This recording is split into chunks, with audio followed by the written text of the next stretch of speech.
Super sir, thank you. మీ పాటలాగా చాలా చక్కగా మాట్లాడారు సార్. శాస్త్రి గారు, గుడ్ ఈవినింగ్ అందరికీ. ఇవాళ ఇక్కడ ఇంతమంది వచ్చారు, ఈ సెలబ్రేషన్లో పాలు పంచుకుంటున్నారంటే ముఖ్యంగా ఒక్క మనిషి విశ్వప్రసాద్ గారు.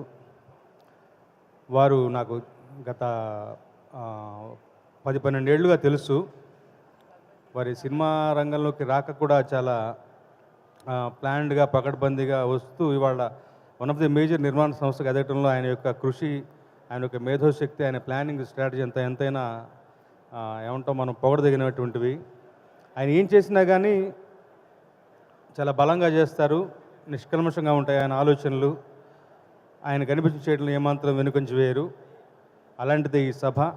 సార్, మీ సంతోషంలో మేము కూడా ఉన్నాం. ఇలాంటి ఒక సభ నిర్వహించడం సినిమా పరిశ్రమకు కూడా మంచిదే. ఎందుకు అంటే ఇదివరకు ఎన్నడూ లేనటువంటి ఒక గొప్ప కనెక్షన్ సినిమా ఇండస్ట్రీకి, రాజకీయ రంగానికి పవన్ కళ్యాణ్ గారి ద్వారా, పవన్ కళ్యాణ్ గారి రూపంలో మనకు ఉన్నది. మన సమస్యలు ఏమున్నా ఆయనతో చెప్పుకోగలిగిన ఒక వెసులుబాటు అది ఉంది.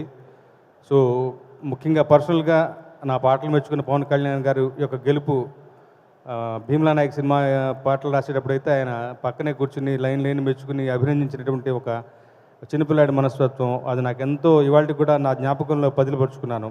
అలాంటి ఒక పవన్ కళ్యాణ్ గారు 2 సార్లు ఓడిపోయినటువంటి ఒక సందర్భం నుంచి తాను నిలబెట్టిన 21 మందిని గెలిపించుకుని ఉప ముఖ్యమంత్రి స్థాయికి వెళ్ళటం అనేది సినిమా ఇండస్ట్రీలో వ్యక్తిగా చాలా చాలా సంతోషించాల్సిన విషయం.